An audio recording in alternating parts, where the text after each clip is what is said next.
Alors bonsoir à tous, nous voilà à nouveau en direct pour un deuxième live. Je vais juste patienter quelques minutes et je regarde mon écran également en même temps.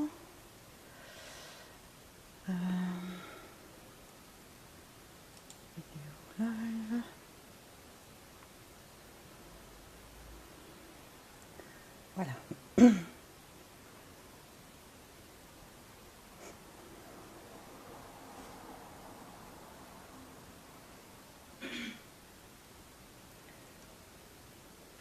Je vais juste attendre un petit peu que les personnes puissent être connectées. Bonjour Sabine, s'il fait chaud à Arlon aussi.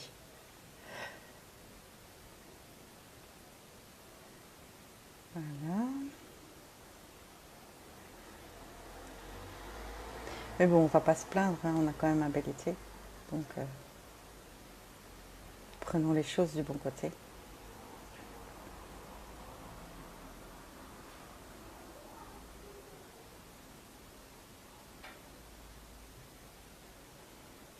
Voilà, j'espère que j'ai un petit peu changé ma manière, j'ai pris un micro.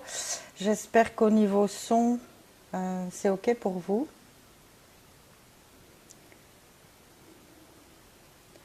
N'hésitez pas à me faire savoir si ça ne devait pas fonctionner.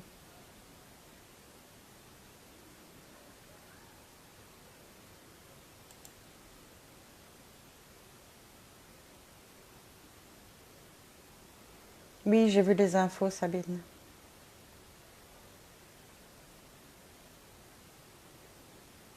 Parfait, si le son est OK, alors c'est bien.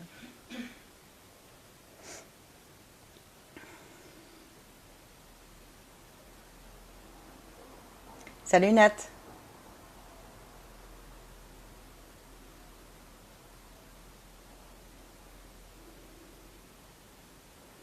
Alors, je vais juste attendre encore 1 ou 2 minutes et ensuite je commencerai. Donc, si vous avez des questions, vous pouvez les écrire en commentaire.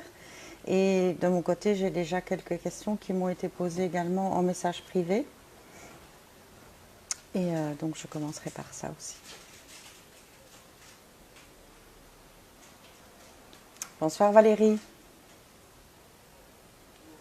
Salut Letty.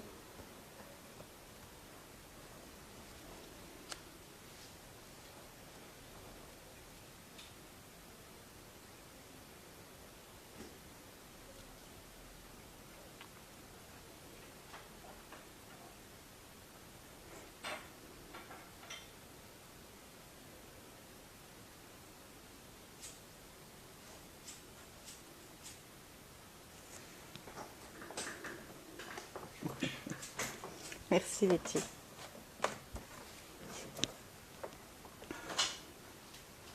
Salut Nat.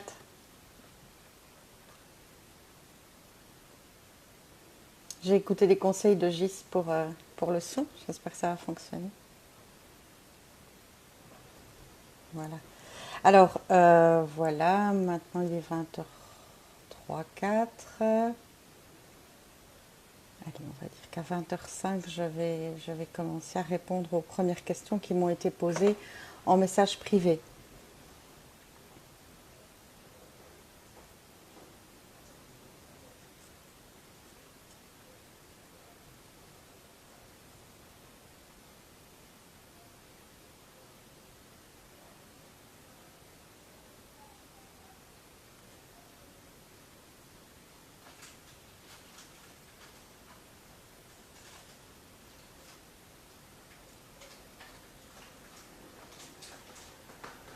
Bon, j'espère que tout le monde n'est pas complètement fondu à cause de la chaleur et qu'il y en a quelques-uns qui auront survécu à cette journée.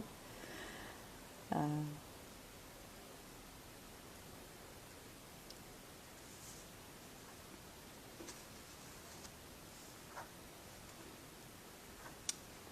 Voilà, alors je vais commencer avec la première question qui m'a été posée en message privé. C'est qu'en est-il des boissons sans alcool et au niveau psy, est-ce que ça aide au sevrage? Alors, il y a deux choses par rapport aux boissons sans alcool que j'ai déjà abordées la semaine dernière, mais je vais le refaire sans problème.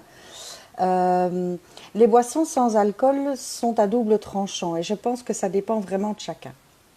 Moi, personnellement, j'évite. Je ne boirai pas une bière sans alcool, je ne boirai pas un vin sans alcool comme ça se fait maintenant, parce que ce sont des boissons que j'avais l'habitude de boire avec alcool. Et le problème réside dans le fait que mon cerveau, il est habitué à avoir l'effet qui va avec ce goût-là. Et donc peut-être que la première fois, oui, ça va lui faire du bien et ça pourrait aider dans un sevrage, enfin ce serait une pseudo-aide, mais moi perso, je pense que c'est prendre des risques inutiles. Parce qu'au bout d'un certain temps, mon cerveau, il va se dire, mais il est où l'effet qui va avec ce goût-là?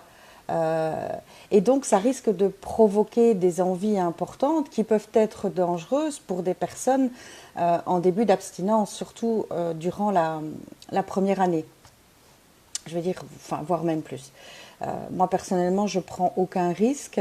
Euh, dans un peu plus de 2 mois, ça fera 5 ans que je suis totalement abstinente et je préfère éviter de prendre le moindre risque. Donc au niveau psy, oui, je sais, j'ai parlé avec certaines personnes que ça a aidé un temps de boire une boisson, notamment une bière sans alcool. Maintenant, je me répète encore, il y a suffisamment à l'heure actuelle sur le marché de boissons soft différentes que pour se faire plaisir avec des boissons qui n'ont rien à voir avec de la bière, du vin ou un alcool quelconque. Euh, il y a plein de jus de fruits différents, il y a des nouveaux sodas qui sortent toutes les semaines avec des goûts, voilà, des goûts un peu particuliers, un peu différents de ce qu'on a l'habitude de boire, du Coca, du Fanta, du Sprite. Et servi bien frais, voire jouer les alchimistes, faites des mélanges avec des sirops, des jus, des boissons pétillantes. Euh, Ça apporte aussi un côté fun et un petit peu ludique, et puis vous faites plaisir en buvant quelque chose d'agréable. Donc voilà, j'espère avoir répondu à la question. Et n'hésitez pas s'il y en a d'autres qui se soulèvent à ce sujet dans les moments à venir.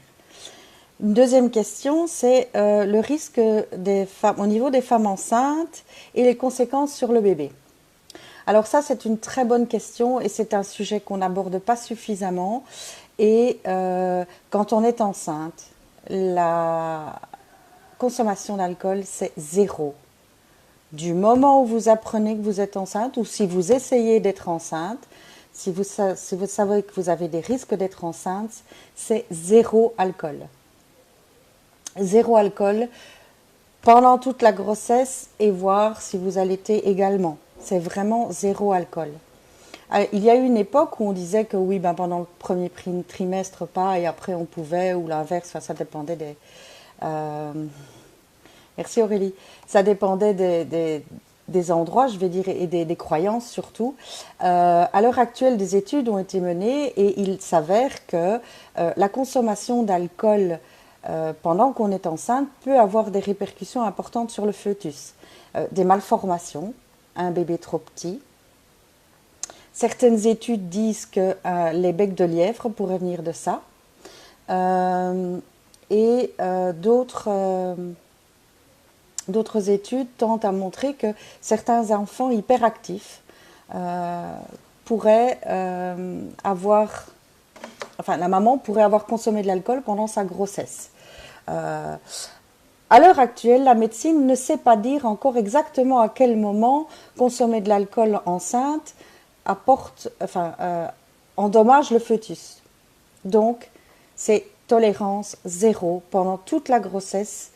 Si c'est une grossesse un peu inattendue, ben, dès le moment où vous le savez, c'est stop. Et si vous essayez d'être enceinte, si vous savez que ben, voilà, vous avez entamé une démarche pour être enceinte, une démarche, je rigole, excusez-moi, eh bien voilà, plus de consommation d'alcool, ne prenez absolument aucun risque. Aujourd'hui, les producteurs d'alcool, notamment de vin, affichent sur leurs bouteilles, mais le sigle est très petit. Je pourrais le partager d'ailleurs sur ma page et éventuellement demain partager quelques indications concernant ce sujet. Parce qu'il faut en parler, c'est vrai. Et d'ailleurs, enfin, de ce que je me souviens quand j'étais enceinte, le gynécologue en général vous pose la question si vous fumez, mais on ne vous demande pas si vous buvez de l'alcool. Or, c'est important d'avertir les femmes à ce sujet-là.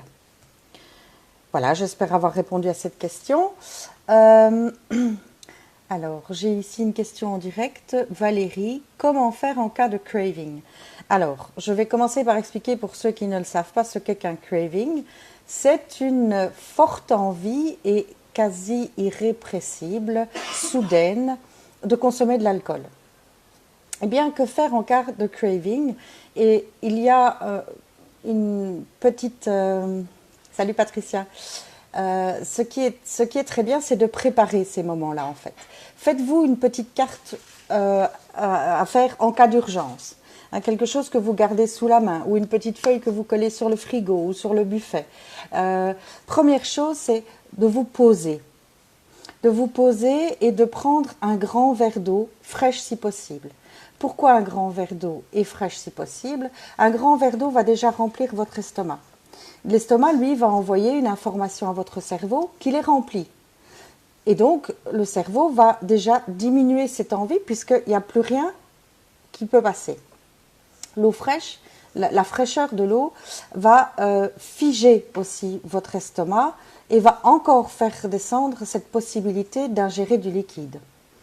Ensuite, si vous avez la possibilité de préparer ça à l'avance, ben sur votre petite carte, notez peut-être 1 ou 2 numéros de personnes à appeler, des personnes à qui vous auriez demandé avant, si vous pouvez les appeler en cas de difficulté, des personnes à appeler pour discuter, pour parler de votre envie. Le fait d'en parler peut vous permettre déjà aussi, c'est une manière de déposer ce fardeau que vous portez, et donc ça va déjà vous soulager. Ensuite, il faut savoir qu'une envie, un craving, dure en général 20 minutes. Donc, l'idée, c'est vraiment d'occuper ces 20 minutes et voilà. Si vous ne pouvez appeler personne, mettez en place une activité. Sortez faire un tour, allez prendre un bain, occupez-vous. Occupez-vous et occupez-vous de manière à vous faire plaisir surtout. C'est important. Il existe également une technique dont je pourrais éventuellement faire un live même sur le sujet. C'est la méditation pleine conscience, prévention de la rechute, qui est un outil mais extraordinaire à mon sens, que j'ai utilisé. J'utilise encore la pleine conscience dans ma vie de tous les jours. Ça rend la vie plus belle, si je peux résumer comme ça.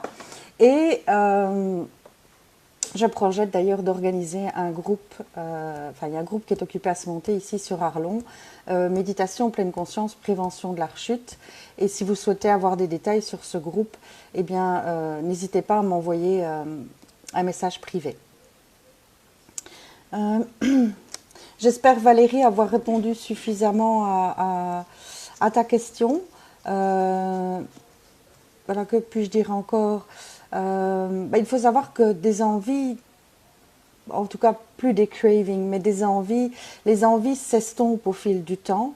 Elles deviennent de moins en moins fortes et de moins en moins fréquentes pour, à un moment donné, presque ne plus devenir que des pensées. Moi, par exemple, aujourd'hui, ce sont plutôt des pensées ou alors des envies de goût. Ça peut être avoir une envie parce que j'aimais savourer un bon vin, ben oui, mais voilà, ça passe comme un diabétique aura envie d'un bon choix à la crème, mais il sait que pour sa santé c'est pas bon, il n'en prendra pas, donc il se tournera vers autre chose. Ou alors parfois, ben oui, c'est des pensées, des pensées de... Si j'ai des douleurs, ça peut m'arriver, ou si j'ai un ras-le-bol qui dure 5 minutes, je me dis, ben oui, si je buvais un bon verre, ça passerait. Mais ça dure moins de temps qu'il faut, même pour vous le dire aussi. Donc, voilà. Que dire encore? Aussi, à l'épuiser, travailler, ça, mettez en place votre boîte à outils, construisez votre boîte à outils pour faire face à ce type de situation. Ça peut être aussi, si tous les outils que vous mettez dans votre boîte à outils.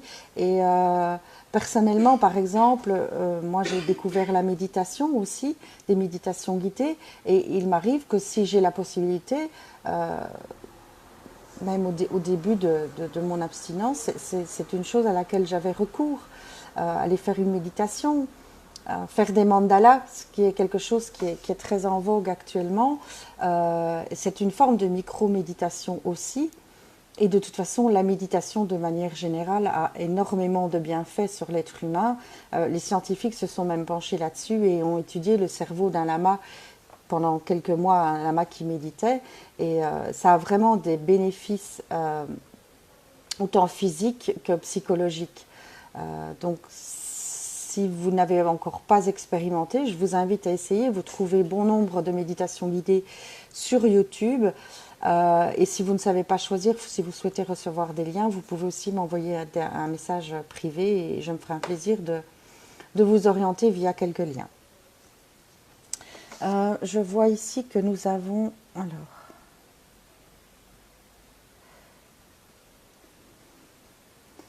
je vais essayer de redescendre. Que faire si un proche compte les bouteilles, met des marques sur les bouteilles, si vous pratiquez ou pas? Que faire si on est en but à la violence verbale et psychologique du conjoint?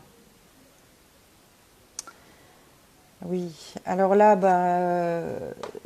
j'en ai parlé la semaine dernière, quelques conseils aux proches, et évidemment, ne pas faire ça en fait partie. Donc, moi, Sabine, ce que je te conseillerais, ce que je t'ai déjà conseillé, c'est d'avoir une discussion à sang frais avec le proche. Et voilà, ça ne sert à rien. Une personne qui a envie de boire continuera à boire, compter les bouteilles, les marquer. En plus, voilà, ça induit une méfiance dans la relation entre les proches et c'est pas positif comme relation. Tandis que parler à cœur ouvert, dire le proche pourrait dire je suis inquiet, j'ai du mal à te redonner ma confiance, mais c'est à lui aussi de faire un effort et de prendre sur lui. Comme c'est à la personne aussi d'accepter un petit peu un certain contrôle, comme voilà, au début d'une abstinence, il arrive souvent que nos proches, quand on revient de quelque part où on est allé seul surtout, nos proches s'approchent de nous, sentent un petit peu, oui, ok, c'est normal, on a menti, on a pendant longtemps peut-être, en tout cas pour ma part, ça a duré quand même un certain temps où il m'arrivait de promettre que je n'avais pas bu alors que j'avais la bouteille dans mon dos. Donc il faut du temps pour que les proches retrouvent la confiance et c'est un travail des deux parties, je pense. Maintenant, pour ce qui est de la violence verbale et psychologique, là, rien ne justifie la violence, qu'elle soit verbale, psychologique, voire même physique. Ça, il faut mettre des choses en place pour pallier à ça, voire te faire aider, ou se faire aider. Ah.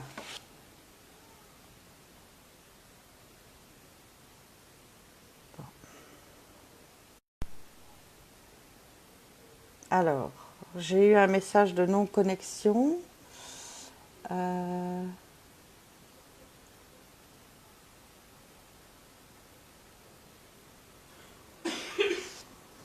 ne sais pas. Est-ce que vous pouvez me faire un signe pour me dire si vous voyez encore la vidéo?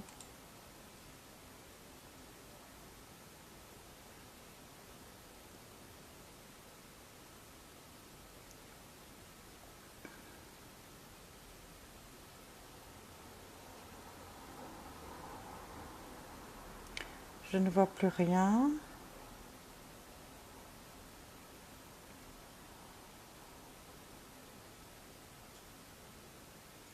Je vais essayer de voir ici.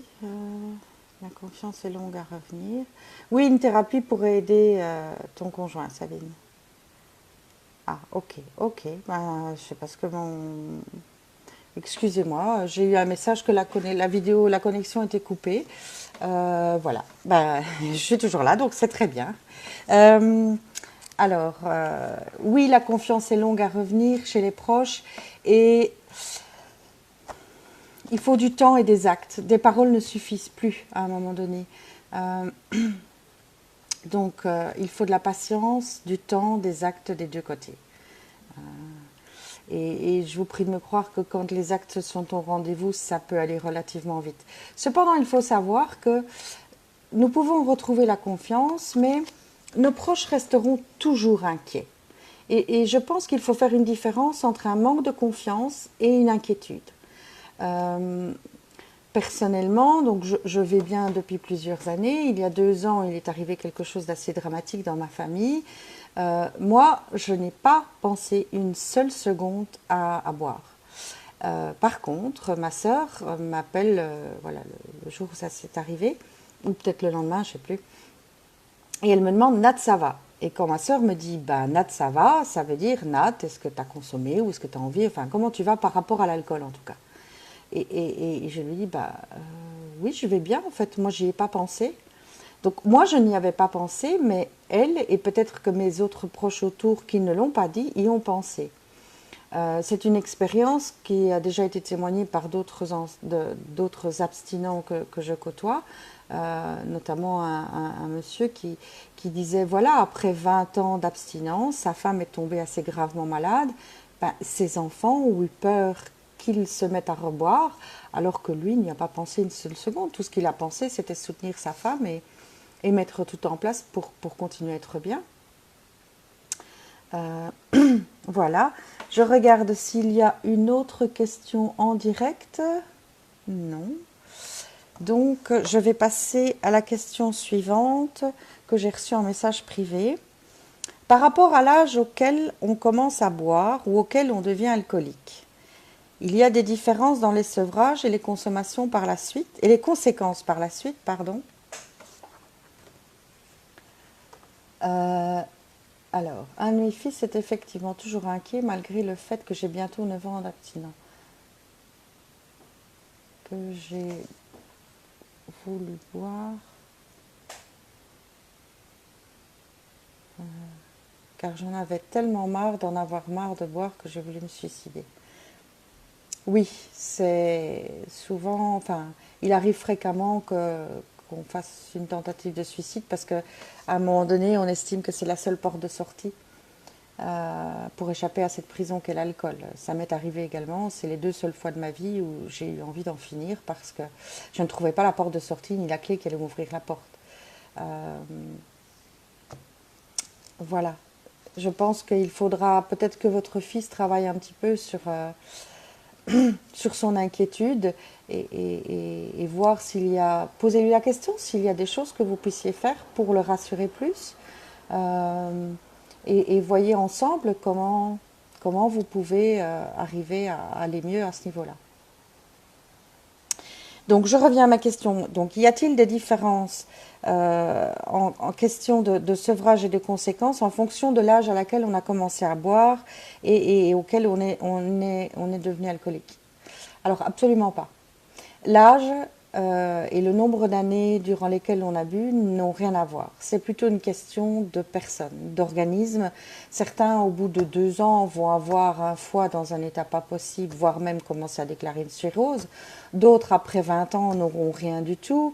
Certains déclareront même une maladie de Korsakoff ou d'autres maladies cardiovasculaires inhérentes à la consommation d'alcool.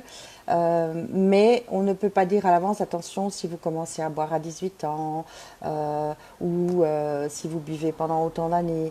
Effectivement, on peut dire comme ça que si vous buvez pendant très longtemps, votre foie risque d'être endommagé de manière irréversible.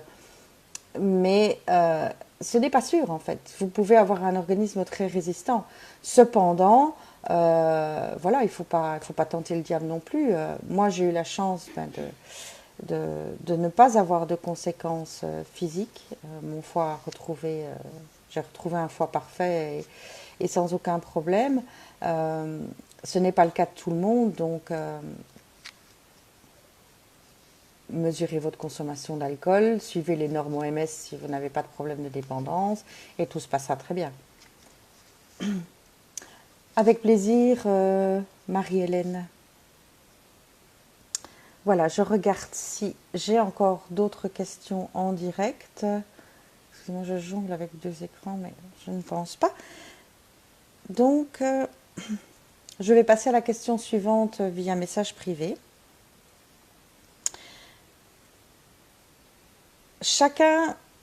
J'ai pu constater des réactions différentes face à l'alcool. Certains sont violents, d'autres tristes, d'autres rigolos. Pourquoi? Eh bien, il faut savoir que l'alcool est un exacerbeur, enfin, il exacerbe les humeurs, hein, je dois dire ça comme ça, il exacerbe les humeurs. Donc, si vous avez une journée où quelque chose vous a mis en colère et que ben, le soir vous consommez un peu plus d'alcool que de raison et que vous êtes ivre, eh bien l'alcool va exacerber votre colère ou si vous avez un tempérament un peu agressif, certaines personnes sont comme ça va exacerber. Si vous avez un moral en dessous de tout et que vous commencez à vous saouler et que vous devenez ivre, bah, vous allez vous effondrer en larmes et pleurer peut-être toutes les larmes de votre corps. Et pareil, si vous êtes bien joyeux, bah, voilà, vous allez faire la fête, vous allez faire le clown. C'est une des principales raisons, en tout cas qui explique ce phénomène, pourquoi certains sont rigolos, pourquoi d'autres pleurent, ont l'alcool triste. Voilà. Parce que parfois aussi, l'alcool étant un psychotrope, donc il modifie notre perception de la réalité et du vécu, l'alcool permet parfois d'oser dire des choses qu'on n'ose pas. Et donc alors on arrive sur des sujets tristes ou qui nous mettent en colère, des frustrations. On exprime des colères et des frustrations. Ça peut être aussi une des raisons qui justifie cette différence d'humeur selon certaines personnes qui ont bu. Alors, j'ai une autre question ici en direct. Est-ce que l'alcool peut être héréditaire? Mon papa était l'armée, ça picolait plutôt pas mal. Est-ce que j'en ai hérité? Non.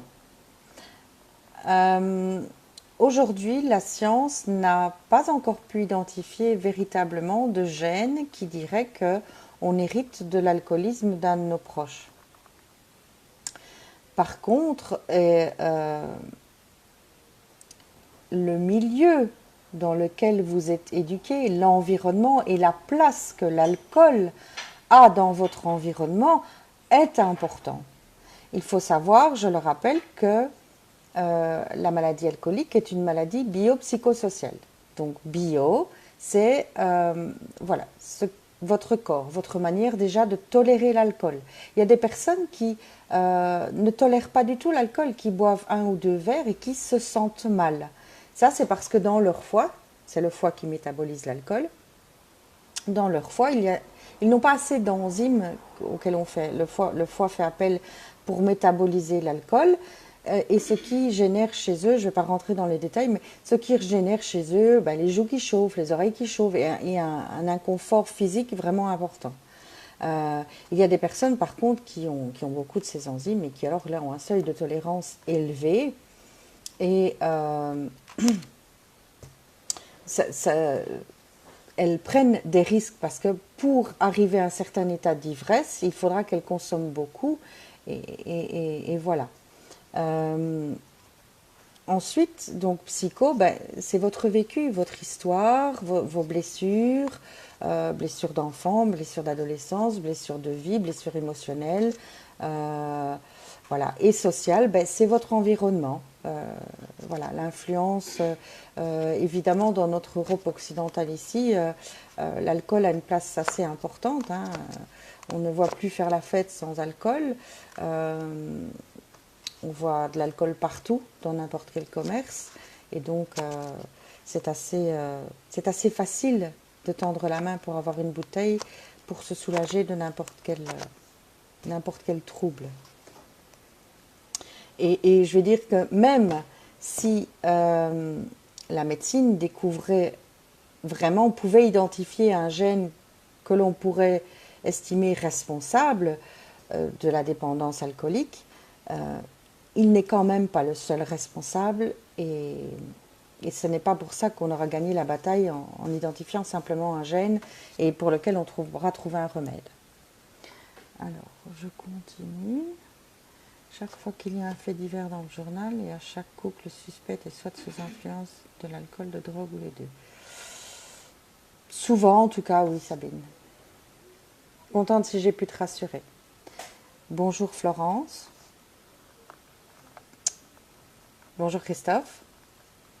Alors, je vais passer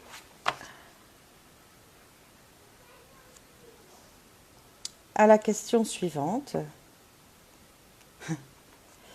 Donc ça, c'est une question qui s'adresse à moi directement. Quel genre de moment vivez-vous maintenant que vous ne viviez pas avant? Beaucoup.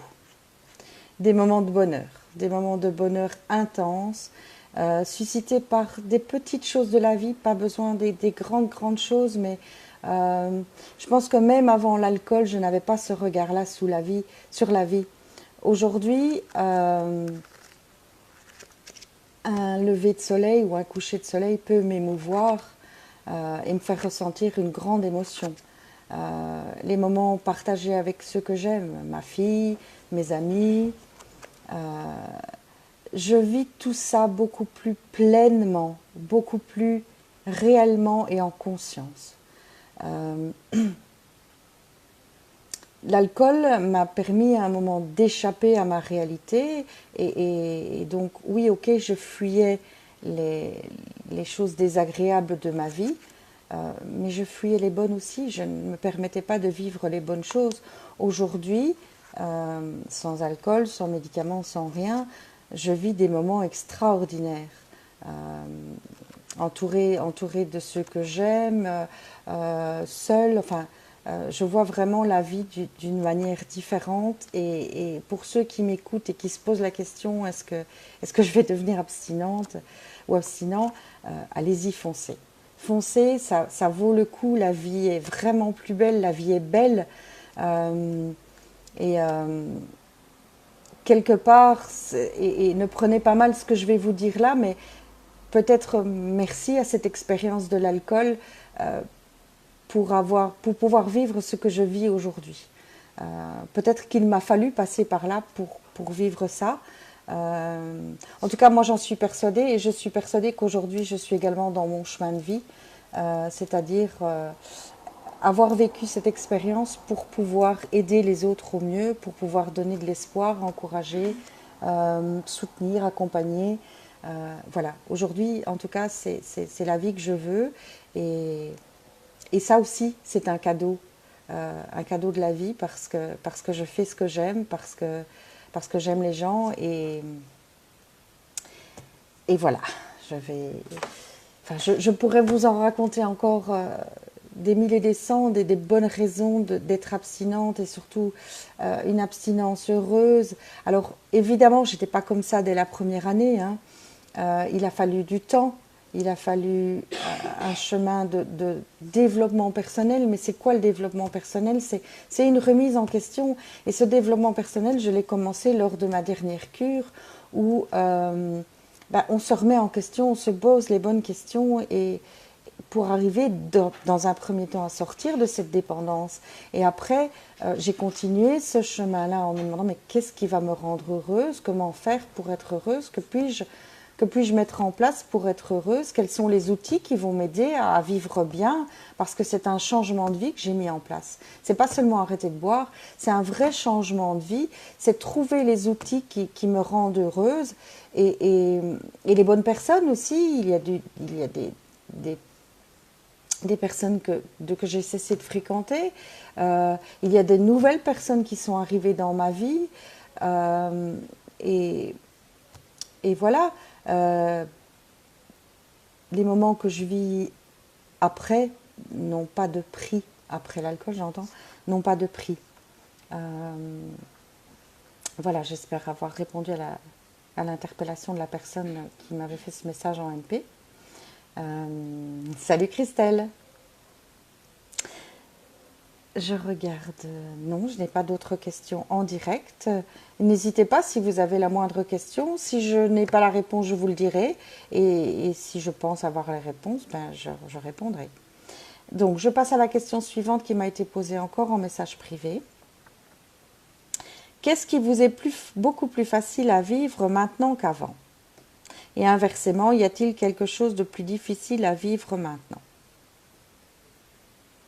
Si vous deviez mesurer entre 0 et 10 la différence de vie entre avant et après, ça donnerait quoi? 10 sur 10. Ça, c'est pour répondre à à la dernière partie. Qu'est-ce qui est beaucoup plus facile à vivre maintenant qu'avant? Tout. Tout. Parce qu'avant, voilà, je menais une vie un petit peu en pilote automatique, comme la majorité d'entre nous font, en tout cas dans la société qui nous entraîne vers le faire et non l'être. Je ne me posais pas de questions, je faisais ce que j'avais à faire. Ensuite est arrivé l'alcool et l'alcool, en fait, est aussi d'anxiolytique au début, est devenu un anxiogène. Euh, Aujourd'hui, j'ai des angoisses comme tout le monde, mais très peu souvent, et elles sont légères. Avant, j'avais des crises d'angoisse qui pouvaient me figer sur place au point que j'avais l'impression que j'allais en mourir. C'est bon qu'un médecin m'a dit un jour, mais rassurez-vous, on ne meurt pas d'une crise d'angoisse. En attendant, quand vous êtes sous l'emprise d'une telle crise d'angoisse, vous avez l'impression que vous allez en mourir. Euh, la vie que je mène aujourd'hui me permet d'aborder euh, aussi les problèmes avec un certain recul, avec une prise de conscience différente. Avant, les problèmes me paraissaient de la taille d'une montagne. Aujourd'hui, je les prends pour ce qu'ils sont. Je mène une vie comme tout le monde, avec des hauts et des bas. Euh, Plus de hauts, je pense quand même. Et merci la vie. Euh, mais oui, je vis beaucoup plus facilement, beaucoup mieux qu'avant, à tous les points de vue. Euh, et si je dois réfléchir s'il y a quelque chose de plus difficile à vivre qu'avant, euh, je dois avouer qu'à l'heure actuelle, j'ai du mal. Peut-être qu'au début, j'avais un peu de mal avec les sorties. Euh, et encore, ça dépendait de mon humeur. Euh, mais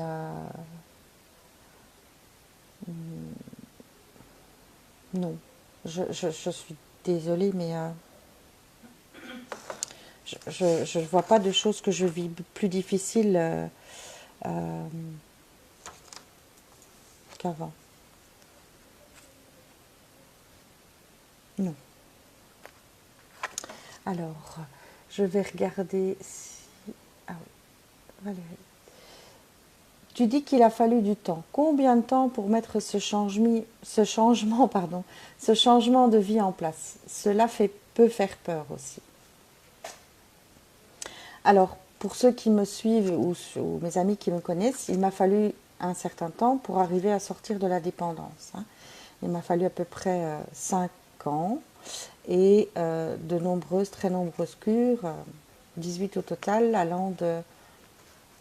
en passant d'une semaine à 6 mois et demi pour la dernière. Ça, c'est vraiment pour sortir de la dépendance. Ensuite, je vais dire qu'il faut une année. Une année où c'est le gros du travail, où on met tout en œuvre et c'est un important travail. Ensuite, ça devient plus facile, plus spontané, mais c'est un travail de tous les jours. Il y a régulièrement des situations auxquelles je suis confrontée, que je n'avais plus vécues depuis longtemps, que je me dis, ah ben oui, tiens, ah ben ça sans alcool, oui, je vais le gérer comment? Je vais le gérer comme ça, je vais utiliser ces outils-là, ou ça m'est arrivé il y a quelques mois de vivre un grand stress, notamment après l'émission qu'il y a eu sur TF1, enfin, mon passage dans 7 à 8 sur TF1, les réponses, les commentaires que j'ai eus, j'ai été vraiment ravie parce que ça a été une magnifique expérience pour moi et les retours ont été m'ont porté mais vraiment très haut.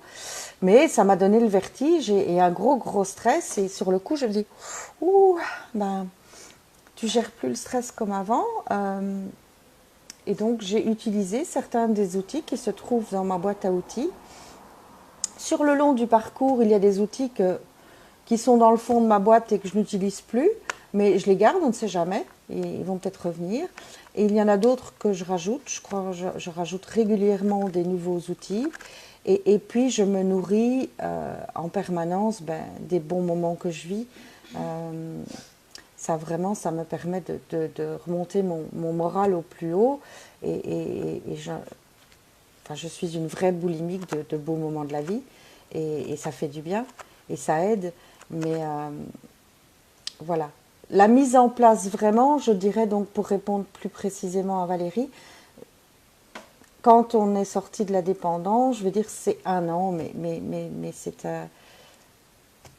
un travail perpétuel, mais je crois que comme toute personne qui à un moment donné dans sa vie se remet en question, a une prise de conscience, on travaille en permanence sur soi, pour s'améliorer, pour aller toujours vers une vie meilleure.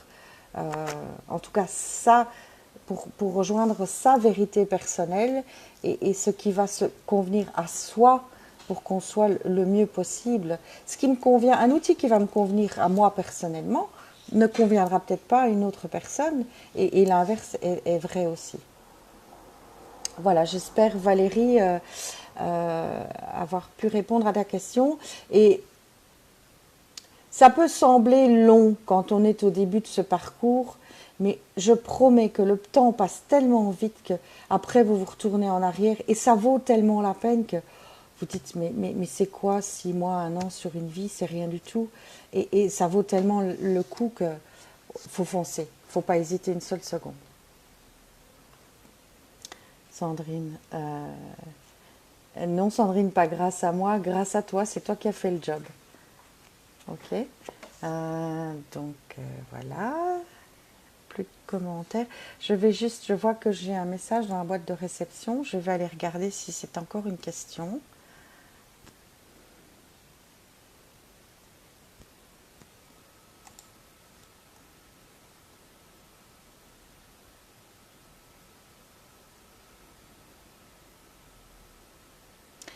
Alors,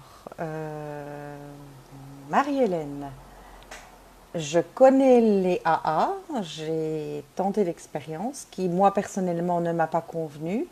Je connais le programme et, donc, non, je ne vais pas en réunion des AA. Mais voilà, ceci étant, ne perdez pas de vue que les groupes d'entraide, que ce soit les AA, Vie Libre, ici à Arlon, le groupe Appel à la clinique, sont de précieux outils et de précieux atouts qu'il ne faut pas négliger non plus. Là, vous y rencontrerez des personnes qui ont le même parcours que vous, qui ne vous jugeront pas, qui vont vous tendre la main, qui vont vous tendre la main pour vous aider, une oreille pour vous écouter, une épaule éventuellement pour pleurer, qui vont partager avec vous des trucs et astuces qui aident dans un début de parcours. Donc, c'est un outil que vous pouvez vraiment ajouter à votre boîte à outils, en tout cas. En tout cas pour les personnes qui se sentent bien en groupe, parce que j'ai déjà rencontré des personnes aussi qui, voilà, être en groupe, ça ne leur convient pas, et c'est leur droit et c'est leur choix aussi.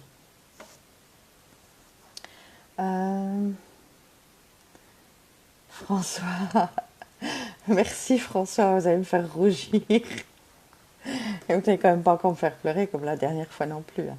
Parce que quand je disais je vis fort les émotions, c'est dans tous les sens. Voilà. Donc, pas de questions supplémentaires en direct pour le moment. Et je passe à la suivante qui m'a été posée précédemment en MP.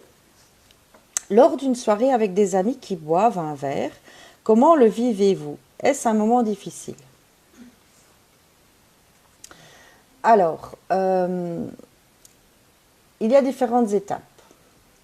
Je sais qu'avant ma dernière cure, qui m'a entre guillemets sauvé la vie, euh, j'ai joué les cakes, comme on dit en Belgique, donc j'ai crâné. C'est-à-dire que dans mes petites périodes d'abstinence avant, entre les autres cures, je sortais au restaurant avec des amis ou boire un verre et je dis allez-y, consommez, ça ne me dérange pas. Je voulais pas être étiquetée, je pense que je voulais faire la maline. Mais j'avais la langue jusque par terre. J'avais la langue jusque par terre. Euh, Bisous Christelle, à bientôt. Et dès que je me retrouvais seule, dès que la soirée était terminée, que je rentrais à la maison, eh bien, je ne pouvais pas m'empêcher de consommer. Ça, c'est une chose. Ensuite, en sortant de ma dernière cure du centre des Hautes-Fagnes de Malmedy, pour ne pas le citer, euh, j'ai évolué au cas par cas. C'est-à-dire que j'étais invitée à des soirées, que ce soit aller au restaurant, une soirée dansante ou autre. Et en général, j'acceptais en émettant une réserve. Voilà. Si le jour en question, je ne me sens pas pour faire face à l'alcool, eh ben, je n'y allais pas. Euh, c'est arrivé aussi que je me retrouve au restaurant avec des amis, qu'il y ait une carafe de vin sur la table ou une bouteille de vin, et que l'odeur me dérange, sans vraiment me faire d'envie, mais plutôt une odeur incommodante. Eh bien, je demandais simplement à mes amis de changer la bouteille de place et de la mettre un peu plus loin de moi. Euh, voilà, et puis aujourd'hui, en tout cas, dans la majorité des cas, ça ne me dérange pas du tout. Mais je reste attentive à mon ressenti. Si je me sens mal à l'aise en présence de l'alcool, je n'hésiterai pas soit à partir de la soirée, soit à demander, comme je l'ai fait là avec le vin, à ce que l'alcool soit changé de place, ou à ne pas y aller du tout en fait. Euh, Aucun moyen, aucune méthode, aucun comportement n'est ridicule pour préserver votre abstinence. C'est Et derrière votre abstinence, je veux dire votre bien-être et votre vie en fait.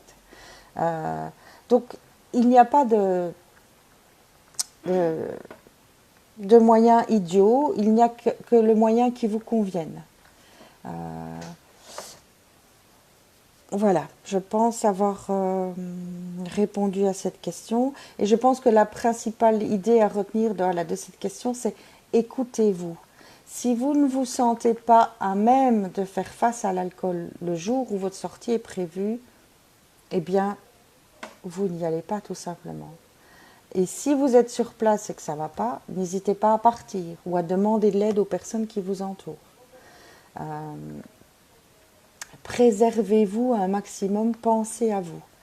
Moi aussi personnellement, ici par exemple, chez moi à la maison, l'alcool ne rentre pas.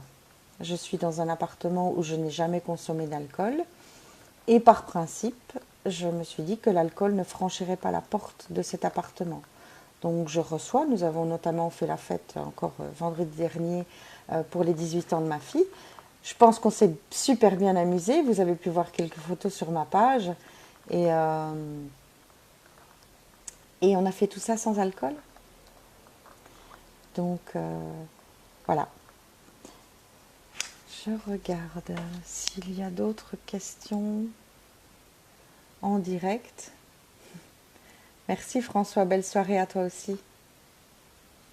Ah, j'ai de nouveau une dans la boîte de réception. Excusez-moi, j'aime pas. Ah, ok.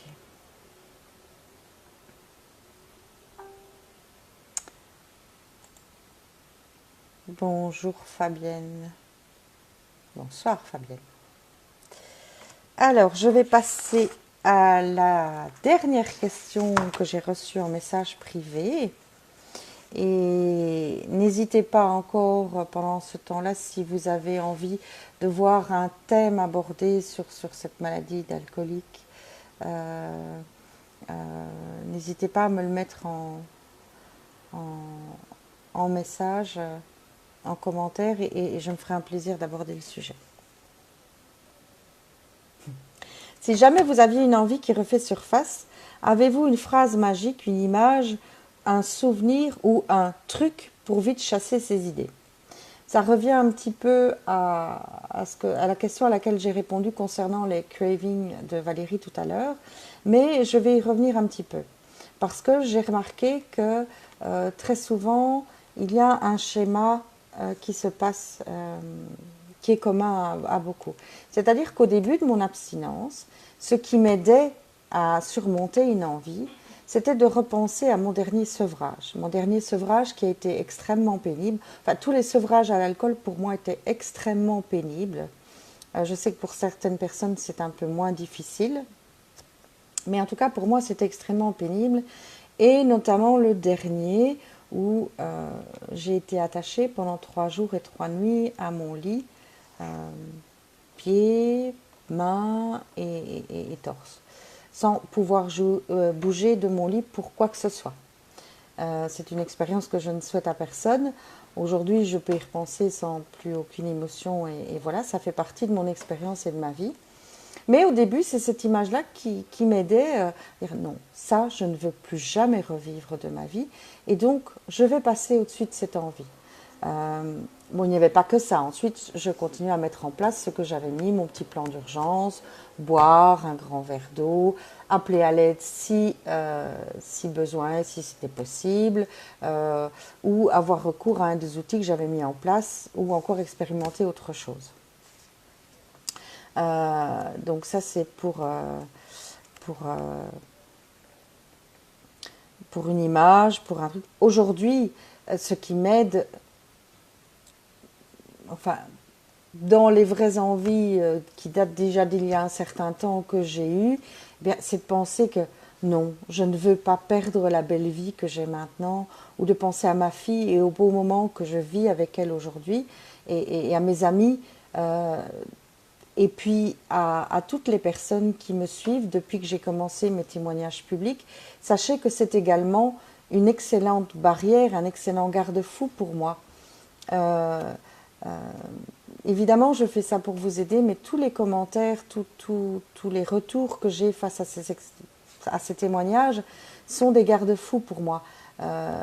J'imagine que, voilà, si un jour, et j'espère ne jamais arriver jusque-là, mais j'allais jusqu'à avoir un verre en main, je penserais aussi à toutes ces personnes qui m'ont vu, qui m'ont répondu, à qui j'ai peut-être redonné de l'espoir et encouragé. Et non, je pourrais pas. Je pourrais pas aller jusqu'au bout. Non. Enfin, en tout cas, je ne dirai jamais jamais parce que je sais que je suis malade alcoolique et qu'il y a dans mon cerveau quelque chose que je ne contrôle pas et donc je resterai vigilante jusqu'à la fin de ma vie et je ne promettrai jamais à personne, ni même à moi, que je ne reconsommerai jamais. Mais en tout cas, je fais tout pour que ça n'arrive jamais. Voilà. Benoît, je me sens isolée. Oui, je comprends Benoît parce que c'est une maladie encore fort taboue et qui engendre la honte. Et je ne sais pas si c'est en ce sens que vous vous sentez isolé, mais sachez que vous n'êtes pas seul. Nous sommes nombreux à vivre cette maladie, enfin si c'est vous qui la vivez ou si c'est un de vos proches, et vous n'êtes pas seul. Peut-être, voilà, prenez contact avec un groupe d'entraide, allez à la rencontre de personnes qui ont le même problème que vous. Prenez le téléphone, passez peut-être d'abord un coup de fil à un groupe autour de chez vous pour vous renseigner, pour une première prise de contact. Parce que je sais que pousser la porte d'un groupe d'entraide pour la première fois est quelque chose de très important et de difficile. Mais sachez aussi qu'une fois que vous l'avez poussé, c'est un très grand pas de fait. Dans le groupe d'entraide que je fréquentais ici à Arlon, que je fréquente encore de temps en temps, mais un peu moins maintenant, suivant mes occupations, il y avait là Alain, qui aujourd'hui nous regarde depuis les étoiles, qui disait à chaque nouvel arrivant, eh bien, tu as poussé la porte de cette salle de réunion et c'est déjà 50% du travail de fait. Et c'est vrai que c'est très très important d'aller dans un groupe d'entraide, ça aide énormément. C'est un soutien extrêmement important. Voilà, Benoît, je ne sais pas si tu as envie de t'exprimer encore plus. N'hésite surtout pas, et si tu ne veux pas le faire ici en direct, en tout cas, ben, tu peux toujours le faire en message privé. Tu peux aussi m'écrire après le live. On peut discuter plus amplement. Je consulte encore une fois ma boîte de réception pour voir si j'ai d'autres messages qui sont arrivés.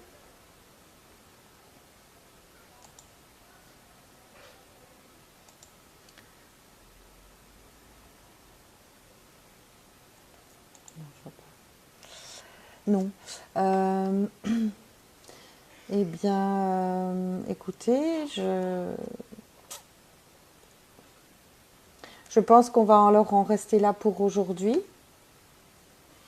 Et je vous propose qu'on se retrouve dans 2 semaines, un mardi ou un mercredi, pour un nouveau live. Et si vous avez pas nécessairement des questions, mais des sujets que vous souhaiteriez voir abordés durant ce live, n'hésitez pas à m'en faire part par message privé sur ma page, par mail. Vous trouverez mon adresse mail sur ma page également. Voilà. En tout cas, je vous remercie pour votre intérêt. Je vous encourage tous à maintenir votre abstinence si vous êtes dans l'abstinence, à franchir le cap si vous vous posez encore la question, et parce que c'est pas facile, certes, mais qu'est-ce que ça en vaut la peine? Allez, bonne soirée!